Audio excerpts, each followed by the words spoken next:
Je vous invite à regarder avec moi dans votre Bible, dans Ésaïe chapitre 45. Et mon texte pour ce message est du verset 22 jusqu'au verset 25. Et j'ai intitulé ce message « Regardez au Dieu du salut ». Il n'y a qu'un seul Dieu qui sauve, qui est le Dieu du salut. Et c'est celui que nous voyons révélé dans les Écritures et surtout à travers le message d'Ésaïe. Bien vrai, il était un prophète que le Seigneur a suscité pour donner des prophéties au peuple d'Israël à l'époque. Et à travers lui, Dieu a révélé qu'il devait emmener le peuple d'Israël en captivité. Mais en même temps, il montre qu'il n'est pas seulement le Dieu d'Israël, mais il est aussi le Dieu de toutes les nations. Et même lorsqu'il a mené des jugements contre Israël, les autres pays à l'alentour ont aussi subi ces jugements, parce que Dieu est le roi des rois, le roi des nations. Mais face à toutes ces prophéties concernant les jugements de Dieu, nous voyons ici, à la fin de ce chapitre 45, un message de miséricorde. Et ici, Dieu donne cet ordre dans le verset 22. « Tournez-vous vers moi et vous serez sauvés. » Ça, c'est vrai que si le pécheur se tourne vers Dieu, il trouvera en Dieu le salut. Le problème, c'est que le pécheur ne peut pas se tourner seul lui-même. Il faut que l'Esprit de Dieu tourne son cœur vers Dieu, lui donne des yeux pour voir. Et nous qui sommes des prédicateurs, nous sommes conscients de cela lorsque nous prêchons. Bien sûr, nous disons aux gens, tournez-vous vers moi et vous serez sauvés. Mais nous sommes aussi conscients que l'homme ne peut pas se tourner si ce n'est pas l'Esprit qui lui donne cette grâce. Néanmoins, nous ne cessons de prêcher ce que dit la Bible. Et c'est un appel que nous lançons, pas imaginant que c'est à l'homme maintenant de pouvoir avoir en lui-même cette force de tourner, mais en même temps que nous disons tournez-vous vers lui, vers Christ, nous sommes aussi dans la prière que Dieu lui-même tourne ceux qui lui appartiennent, qu'il fasse entendre avec des oreilles spirituelles ce message de regarder au Dieu du salut. Et notons que cet appel est adressé à tous. C'est écrit, vous tous qui êtes aux extrémités de la terre. Nous ne devons pas limiter ceux à qui nous prêchons l'évangile. La Bible dit que nous devons aller prêcher l'évangile dans le monde et lancer cet appel que nous avons essayé de se tourner vers le Dieu du salut qui est en Jésus-Christ. Et personne n'est exclu de par sa race pour dire que non, il faut qu'on prêche seulement le salut ici et non là-bas. Non, vous tous qui êtes aux extrémités de la terre. Et voilà pourquoi. Car je suis Dieu et il n'y en a point d'autre. Si les gens se tournent vers d'autres dieux de leurs imaginations, ils périront. Ici, il n'y a qu'un seul Dieu. Je suis Dieu. Et il n'y en a point d'autre. Même s'il y en a que les gens appellent des dieux, petit d, néanmoins nous savons qu'il n'y a qu'un seul Dieu qui sauve, un seul Dieu qui règne, un seul Dieu qui exerce sa volonté partout dans ce monde, parce que le monde lui appartient. Et tous les êtres du monde sont à la disposition de Dieu de faire ce qu'il veut avec eux. C'est lui le maître, le potier.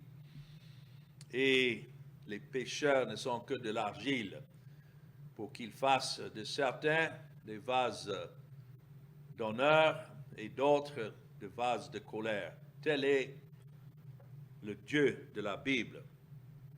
Mais dans le verset 23, s'il y en a qui doutent que si effectivement ils se tournent vers ce Dieu du salut, si Dieu pourrait les écouter, il dit dans le verset 23, « Je le jure par moi-même ». C'est-à-dire que c'est un Dieu en qui nous devons faire confiance et nous pouvons faire confiance. La vérité sort de ma bouche et ma parole ne sera point révoquée. Oh, quelle belle nouvelle de savoir que lorsque nous préparons en tant que prédicateurs des messages et nous lançons ces messages et nous prêchons cette parole, pas la nôtre, mais cette parole de Dieu, que c'est lui qui il accomplira ce qu'il veut avec cette parole, que ce soit pour le salut ou bien que ce soit pour la condamnation. Et ce qui est sûr, c'est que tout genou fléchira devant lui, que ce soit dans le jugement, que ce soit dans la grâce, que tout genou fléchira devant lui, toute langue jurera par moi. Là où Dieu fait placer sa parole dans les cœurs des pécheurs, même ceux qui sont aux extrémités de la terre, c'est sa volonté qui s'accomplira, le genou fléchira et la langue confessera, jurera qu'il est véritablement Dieu. C'est comme ça nous savons que Dieu a fait une œuvre de grâce dans le cœur d'un pécheur. Quand on voit le genou fléchi, il ne s'agit pas simplement de genoux physiques, mais l'humiliation du cœur devant Dieu en son Fils, le Seigneur Jésus-Christ, et la langue est libérée maintenant de glorifier Dieu seul. À lui soit toute la gloire. Quand un pécheur exclame cela, donnant toute la gloire à Dieu, nous savons que c'est une évidence de l'œuvre de l'Esprit dans son cœur. Et dans le verset 24 encore, « En l'Éternel seul, me dira-t-on, réside la justice et la force. » C'est pourquoi je disais, quand c'est écrit « Tournez-vous vers moi », Dieu n'est pas en train de laisser l'homme prendre la décision. Ici, c'est clair, c'est l'Éternel seul, me dira-t-on, en lui seul réside la justice et la force. C'est en lui que vient maintenant cette force de pouvoir se tourner vers lui et de se soumettre à sa justice. Cette justice que Christ lui-même est venu accomplir par sa vie et par sa mort. Et lorsque Dieu ouvre le cœur d'un pécheur racheté par l'œuvre de Christ, ce pécheur reconnaît en lui la justice et la force. À lui viendront pour être confondus tous ceux qui étaient irrités contre moi. Nous sommes tous nés des pécheurs et nés avec une nature de colère et de rébellion contre Dieu. Mais lorsque Dieu fait son œuvre, nous nous approchons de lui, tout confondu, sachant ce que nous étions, mais maintenant reconnaissant que, quelle que soit notre rébellion, non, c'est Dieu qui est Dieu. Et c'est Christ qui est digne de l'honneur, et nous nous humilions devant lui, même si nous étions auparavant irrités contre lui. Il faut dire que les élus de Dieu, ceux qu'il a choisis et donnés à son Fils, ne viennent pas dans le monde déjà prêts, préparés pour recevoir Christ, non. Nous sommes tous nés dans ce monde des rebelles et des pécheurs avec notre face contre Dieu. Et il faut que Dieu nous tourne. Mais lorsqu'il tourne nos cœurs, nous viendrons. C'est écrit ici, à lui viendront pour être confondus, pour exclamer notre honte d'avoir été irrité contre lui. Mais ça, c'est l'œuvre de la grâce que Dieu fait afin que nous soyons abaissés devant lui. Et notons verset 25, par l'Éternel seront justifiés et glorifiés tous les descendants d'Israël. Gardons ce verset dans son contexte. D'autres lisent cela pour dire, ah, voilà, c'est écrit qu'un jour, même tous ceux qui sont du pays d'Israël seront convertis. Non. Quand c'est écrit tous les descendants d'Israël, il s'agit là d'Israël spirituel, de ceux pour qui Christ est venu dans ce monde, parce que c'est lui qui est le véritable Israël de Dieu. Et en lui, il a établi un royaume de sacrificateurs, c'est-à-dire des pécheurs de tout pays, de toute race qu'il a rachetés. Ceux-là appartiennent à lui en tant que le véritable Israël de Dieu. Et il dit ici, c'est ceux-là qui seront justifiés et glorifiés. Notons que c'est mis là au temps futur, parce qu'au temps que Ésaïe prophétisait cela, Christ n'était pas encore venu.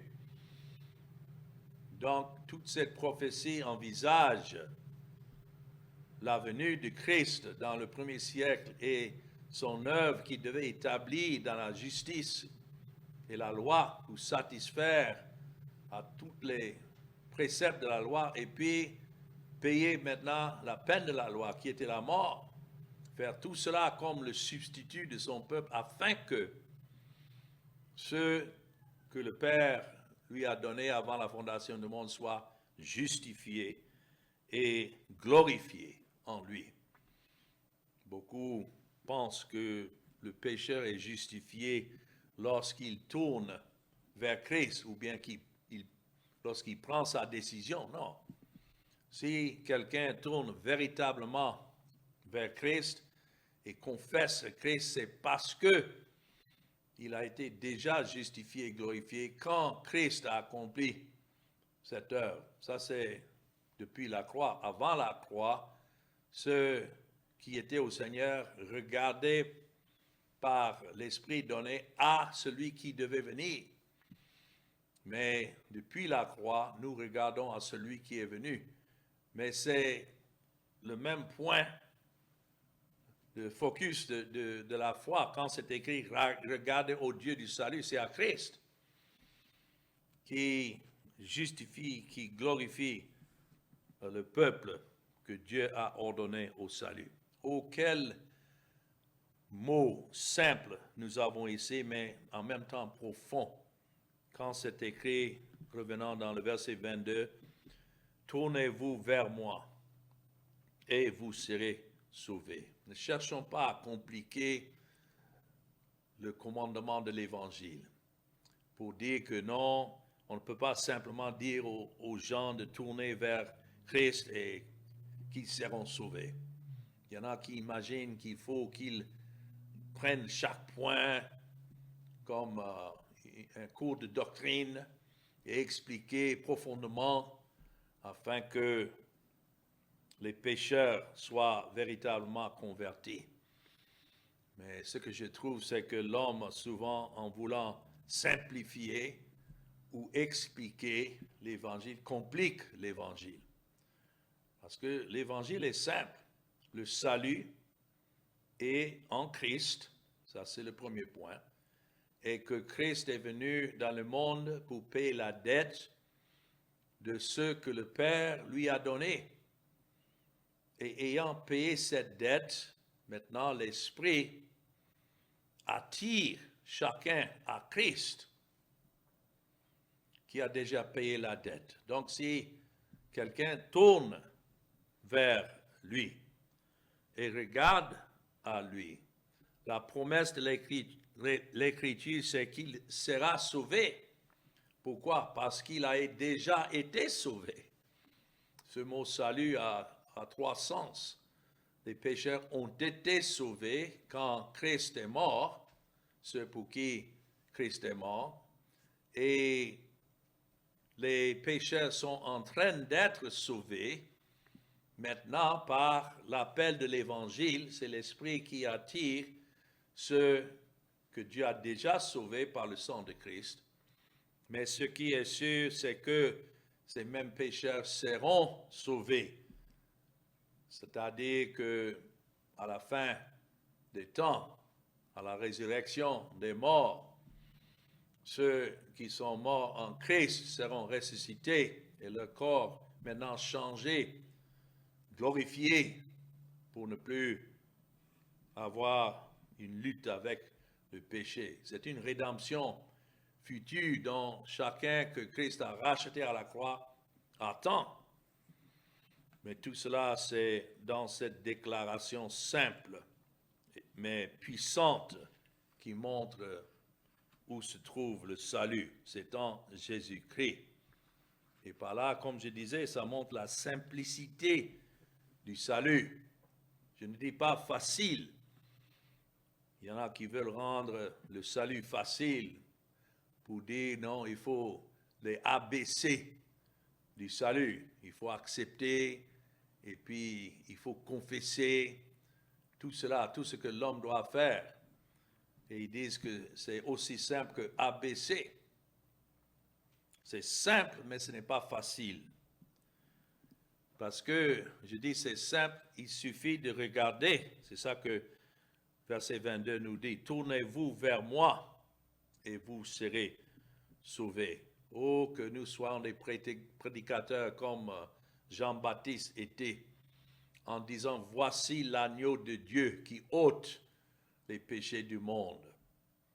Déclarer Christ comme l'agneau de Dieu, c'est lui qu'il a envoyé dans ce monde pour être le sacrifice de réconciliation devant Dieu et de propitiation pour détourner la colère de Dieu de ceux pour qui Christ est mort.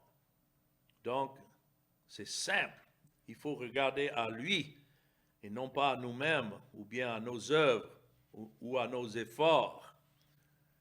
Mais il faut faire attention, comme certains prédicateurs veulent exercer la conscience des gens en leur disant de faire attention comment vous regardez. C'est-à-dire, d'un coup, maintenant, ils tournent la phrase, parce que ici c'est écrit, tournez-vous vers moi et vous serez sauvés. Maintenant, des prédicateurs commencent à analyser le regard et comment se tourner vers lui.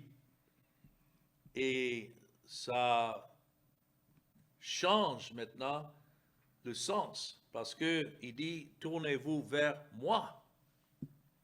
C'est toujours ce Dieu en Christ qui est l'objet de la véritable foi. Mais il y en a qui veulent commencer à regarder à l'intérieur pour savoir est-ce que c'est un véritable regard, est-ce que c'est une véritable foi. Ils commencent à analyser. Mais ce n'est pas ce que Dieu dit. Simplement, tournez-vous vers moi et vous serez sauvés. C'est-à-dire, tournez-vous vers celui qui est le salut. Et donc, il montre ici, en même temps que c'est un simple appel du salut, de regarder vers lui, nous voyons ici aussi l'objectif unique du salut. Ça, c'est la deuxième chose. Nous devons regarder à celui qui est le salut.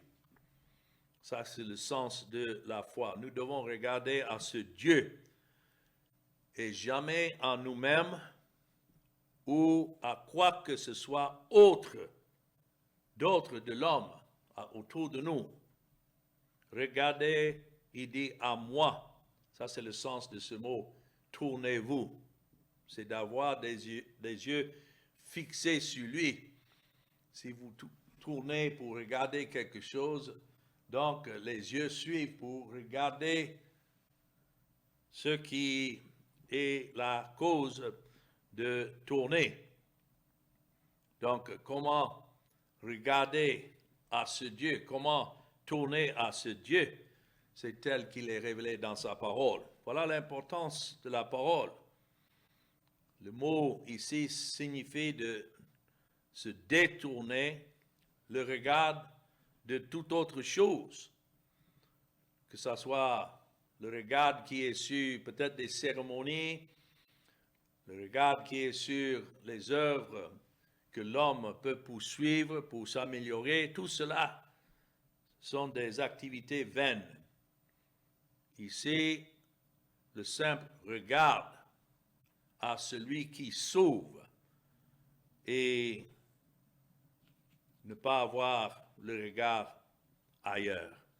Oh, que le Seigneur nous éloigne de tout témoignage ou bien de tout prédicateur qui s'approche pour nous décevoir ou bien nous désillusionner, pour que nous regardons à autre chose qu'au simple message de Christ. Nous détournons le regard de tout cela vers là où Dieu est assis sur son trône, là où Christ est assis, ayant accompli le salut pour les pécheurs et du cœur.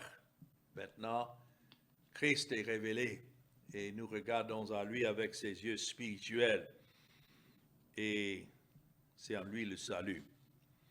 Donc, non seulement cela nous montre la simplicité du salut, c'est en regardant à Christ, l'objectif du salut qui est Christ lui-même, mais cela nous montre aussi l'amour qui est la base du salut. Pourquoi Dieu sauve? C'est parce qu'il a aimé et il a choisi ceux qui devaient être sauvés. Et c'est pourquoi il dit de regarder à lui. Mais ça nous montre aussi l'assurance du salut. C'est écrit là et vous serez sauvés. Oh, quelle assurance lorsque Dieu donne cette force de regarder à Christ et Christ seul et son œuvre accomplie à la croix. Il n'y a pas d'assurance ailleurs. Vous n'aurez jamais d'assurance en regardant à l'intérieur de vous-même pour savoir s'il y a assez de foi, ou bien en vous comparant avec d'autres autour pour voir si vous pouvez mesurer avec eux. Non. Le salut est en Christ et l'assurance du salut est en son œuvre qu'il a accomplie. Et c'est parce qu'il a accompli cette œuvre que le salut est certain. Mais ça nous montre aussi l'étendue de ce salut. C'est écrit, comme je disais, vous tous qui êtes aux extrémités de la terre. Maintenant que je prêche ce message et lancé dans le monde entier, voilà les bénéfices de la technologie moderne, où on peut être peut-être dans un lieu isolé, mais à travers l'Internet, maintenant, cette parole est dispersée au coin de la terre, partout où des pécheurs se trouvent. Et ce qui est sûr, c'est que si Dieu a choisi un pécheur et Christ a payé la dette de ce pécheur, donc il doit à tout prix amener ce pécheur à Christ. Il ne peut pas laisser un pécheur même dans un coin isolé pour qui Christ est mort. Et donc, en cela, nous voyons comment Christ est le sauveur du monde. Ce n'est pas dans le sens que les gens le disent qu'il est venu pour sauver chaque être humain du monde. Si tel était le cas, donc pauvre de Christ, parce qu'il a échoué, beaucoup meurent sans avoir même entendu l'Évangile. Mais ici, le sens d'être le sauveur du monde, c'est dans le sens qu'il sauve des pécheurs de chaque race, de chaque langue, de toute tribu du monde. Et c'est à cause de cela qu'ils sont sauvés. Donc c'est à ceux-là que cet appel est lancé. Les nations ici, les pécheurs des nations, sans distinction. Il n'est pas venu sauver des pécheurs sans exception, parce que beaucoup n'étaient pas, selon l'ordre de Dieu, ordonnés au salut, mais sans distinction. Quelle que soit la race, quelle que soit la langue, quel que soit l'état du pécheur, Christ est venu sauver des pécheurs de tout genre. Voilà le sens. Et ceux-là sont exhortés maintenant à s'approcher de ce Dieu. Il n'y a personne qui sera exclu de par sa race ou bien manque d'intelligence ou bien d'éducation. Non. Si Dieu, par sa grâce, révèle Christ dans le cœur, ce pécheur-là s'approchera et s'agenouillera devant lui et lui rendra toute la gloire. Dans Nombre chapitre 21, nous avons un exemple de regarder à Christ, qui est l'objet de la foi. Dans Nombre 21, vous vous rappelez que beaucoup des enfants d'Israël ont été frappés par les morsures de serpents mortels. Et c'est là que Dieu a donné l'ordre à Moïse d'élever une image d'un serpent d'airain et élevé sur une perche afin que le peuple qui était mordu l'a regardé et alors ont vécu. Alors le peuple n'a pas été sauvé en faisant quoi que ce soit. Il n'y avait pas d'autre chose donnée à ce peuple si ce n'était de regarder vers ce serpent d'airain. Mais en regardant le serpent de bronze, il devait croire que quelque chose d'aussi insensé, vous pouvez imaginer, quand cet ordre a été donné, d'autres allaient raisonner, mais quoi? Regarder un simple serpent d'airain et être délivré, et peut-être pour ça, d'autres n'ont pas regardé, laissés à eux-mêmes, mais tous ceux en qui l'Esprit de Dieu était donné, ils ont regardé et ils ont trouvé la vie, pas dans le regard, mais dans l'objet que le regard devait avoir. Et ça, c'était un symbole de Christ sur la croix. Nous savons cela lorsque nous lisons dans Jean 3 et le verset 14 à 16, exactement comme Moïse a élevé le serpent d'airain. Ainsi, Christ devait être élevé afin que le salut vienne de par sa mort. Ça, c'est tout un autre message qu'on pouvait prêcher, mais je voudrais démontrer quand même le même ordre que Dieu a donné pour les enfants d'Israël. C'est le même ordre que nous voyons ici dans Ésaïe, et c'est le même que nous trouvons dans le Nouveau Testament, de regarder. Ce n'est pas une invitation, c'est un commandement de se tourner, regarder vers celui qui sauve, parce qu'il n'y a pas de salut en aucun autre. Et alors je reviens encore sur ce que nous avons déjà noté. La raison, Dieu dit, c'est car je suis Dieu et il n'y en a point. Quand c'est écrit, il n'y en a point d'autre, c'est la vérité. Parce que regardez à autre objet, regardez à autre sacrifice que celui de Christ, son sang versé, c'est certainement la condamnation qui attend ceux-là. Il n'y a qu'un seul Dieu. C'est pourquoi nous devons regarder à lui et à lui seul, tel qu'il est révélé dans les Écritures. Il y a beaucoup qui tiennent la Bible dans leurs mains et ils imaginent avoir dans leurs mains la parole inspirée de Dieu, et c'est vrai. Mais le fait de tenir cette parole dans leurs mains ne signifie pas qu'ils connaissent le Dieu de la parole. Voilà la différence.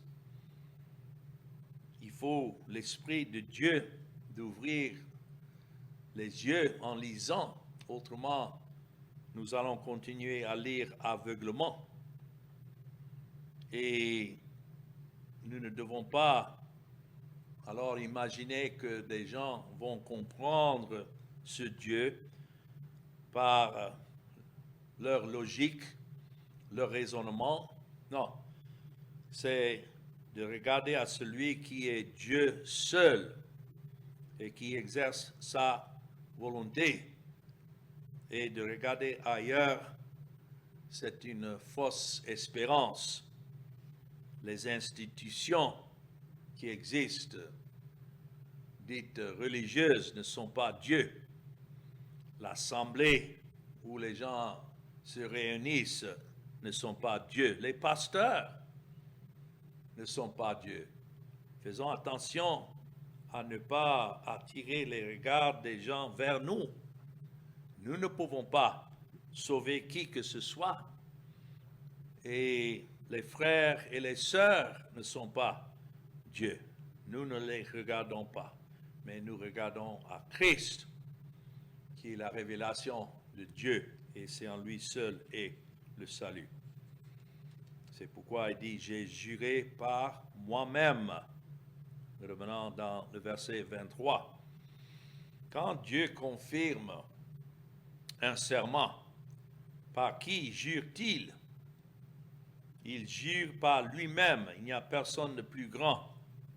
Alors il jure par son propre saint nom et caractère. On ne peut pas avoir d'assurance plus sûre que ce que Dieu dit. Mais faisons attention de ne pas suivre les commentaires des gens au sujet de Dieu, mais de voir clairement ce que Dieu dit de lui-même. Telle est la promesse que nous voyons dans Hébreux chapitre 6 et le verset 13. Cette parole qui a été donnée aux croyants du premier siècle, qui étaient des Juifs. C'est pourquoi l'épître est intitulée l'épître aux Hébreux.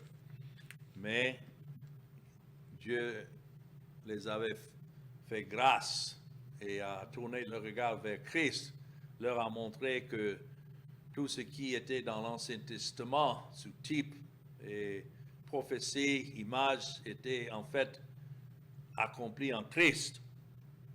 Et dans Hébreux 6 et le verset 13, ça nous montre comment Dieu a juré par lui-même pour l'accomplissement de toutes choses en Christ. Hébreux 6, 13 dit, lorsque Dieu fit la promesse à Abraham, ne pouvant jurer par un plus grand que lui, il jura par lui-même. Pourquoi Dieu a juré? Parce que sa parole est vraie. Ce n'était pas qu'il avait besoin d'ajouter quoi que ce soit à sa parole, mais il a juré pour notre assurance. Si quelqu'un demande sur quelle promesse, alors est-ce que vous croyez sauver? C'est sur la promesse de Dieu. Parce que Dieu lui-même a dit qu'il sauvera tous ceux qui s'approchent de lui par son Fils, le Seigneur Jésus-Christ. Christ a dit, tout ce que le Père lui a donné viendront à lui. Et c'est pour cela qu'aucun qui vienne à lui ne sera mis au dehors. Lorsque Dieu fait cette promesse, et c'est parce qu'il a juré par personne de plus grand que lui-même. Et afin que, revenons encore dans notre texte, dans le verset 23, nous revenons encore sur ce passage que Paul, l'apôtre Paul, cite dans son épître aux Philippiens, le chapitre 2 et le verset 10 à 11. C'est tiré de Ésaïe 45 et le verset 23. Et c'est simplement que devant lui, tout genou fléchisse et toute langue jure, déclare Dieu pour qui il est et placer sa confiance entièrement en ce que Dieu a dit au sujet du salut et au sujet de son Fils. Cela est une preuve, je crois, accablante de la divinité de Jésus-Christ, parce qu'ici, c'est écrit Dieu qui a juré, disait, tout genou fléchira devant moi. Et quand vous regardez dans Philippiens chapitre 2, versets 10 et 11, cela est attribué à Christ, de s'agenouiller devant Christ. C'est parce que Christ est Dieu. Et donc, Paul énonce clairement ces autres paroles, ces autres louanges. Envers qui? Envers le Seigneur Jésus. Qu'au nom de Jésus, tout genou fléchisse. De ceux qui sont dans les cieux, il le dit, là en Philippiens 2, 10 et 11, de ceux qui sont sur la terre et de ceux qui sont sous la terre, déjà morts, que toute langue confesse, notons que Jésus-Christ est Seigneur. Nous avons dans cette expression le nom Jésus, qui signifie Sauveur. Nous avons le titre Christ, le oint de Dieu, c'est là ce que ça signifie, et Seigneur, c'est-à-dire celui qui règne. Donc, toute la gloire est à lui. Et c'est ce que Paul dit, à la gloire de Dieu le Père. De plus, la confession est faite que Jésus-Christ est Seigneur.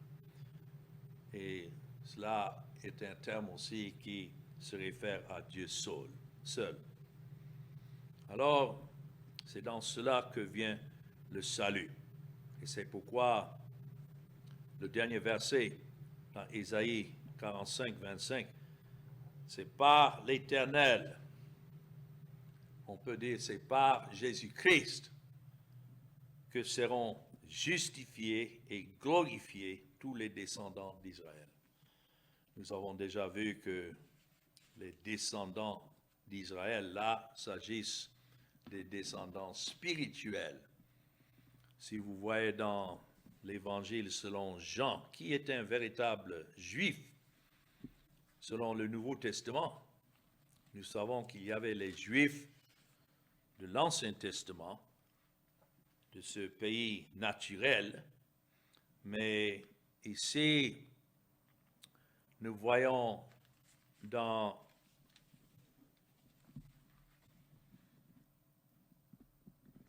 je croyais que c'était dans Jean 2, mais ce n'est pas là. Peut-être c'est dans le livre de Romains. Voyons dans le livre de Romains, je me trompe du livre, où c'est expliqué qui est un véritable juif. Oui, Romains chapitre 2, pas l'évangile selon Jean, mais Romains chapitre 2, notons le verset 28. Le juif, ce n'est pas celui qui en a les dehors et la circoncision, c'est-à-dire un juif naturel.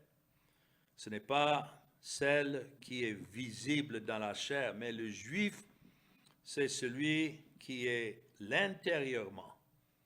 Et la circoncision, c'est celle du cœur, selon l'esprit et non selon la lettre. La louange de ce juif ne vient pas des hommes, ça ne vient même pas de lui-même ou de sa propre volonté, mais de Dieu. Alors c'est pourquoi je disais, lorsque Dieu dit « tournez-vous vers moi », il est en train de donner un ordre que l'homme ne peut pas faire parce qu'il est mort dans ses péchés. Mais s'il se tourne, c'est Dieu qui l'a tourné. Et le résultat de tout cela, c'est que chacun que Dieu a ordonné au salut sera, verset 25 le dit, sera justifié et glorifié. Cela nous montre qu'au moment où Isaïe a écrit cela, ce n'était pas encore accompli. Donc, s'envisager encore ce qui était en futur. Alors, quand on pose la question comment justifier et glorifier, on doit dire dans la mort du Seigneur Jésus seul. Cela envisager la mort de Christ et son œuvre qu'il allait venir pour établir pour à l'égard de, à la place de ce que Dieu a ordonné au salut. Et quand est-ce que cela a été accompli? Non seulement le comment, c'est par la mort de Christ. Quand? C'est à la croix. Paul le dit dans Romains 5 que c'est par le sang versé du Christ que nous sommes justifiés. Et certainement, si on pose la question pourquoi cela devait être justifié, glorifié, la seule réponse est la grâce de Dieu. Ça, nous voyons dans Romains chapitre 3 et les versets 24 et 25. Oh, quelle parole vraie que nous venons d'entendre et sûre, parce que c'est Dieu lui-même qui l'a dit. Le salut n'est pas dans le regard, même si Dieu dit « Tournez-vous vers moi et vous serez sauvés ». Ce n'est pas le fait de me tourner vers lui qui est mon salut, mais c'est en celui qui sauve et qui me fait tourner. Donc le salut n'est pas dans le regard, mais dans celui vers qui l'Esprit de Dieu nous fait regarder. C'est Christ qui est toujours l'objet de la foi. Nous ne sommes pas justifiés quand nous regardons, mais plutôt ayant été justifiés. Maintenant, de ce côté de la croix, tout cela étant accompli. Lorsque nous regardons, ce n'est pas le fait de regarder qui est notre justification, mais plutôt ayant été justifiés par le sang versé du Seigneur Jésus-Christ jusqu'à la mort. Nous sommes emmenés à regarder et à croire au Seigneur Jésus. Voilà la plus grande assurance. Quand quelqu'un demande, mais comment est-ce que vous savez que vous êtes un des élus de Dieu? Comment est-ce que vous savez que vous êtes un de ces pécheurs pour qui Christ est venu dans le monde? Ma réponse est simplement que c'est Dieu qui m'a fait tourner le cœur et qui m'a fait regarder celui que lui-même il a ordonné comme le salut. Et je sais que si c'était à moi-même, je ne pouvais pas regarder. Mais le fait qu'il m'a donné le regard, je sais alors que je suis un de ceux pour qui Christ est venu et a versé son sang. Oh, quel message simple, oui, mais aussi profond. Et que le Seigneur daigne sceller ce message dans nos cœurs selon son bon plaisir. Amen.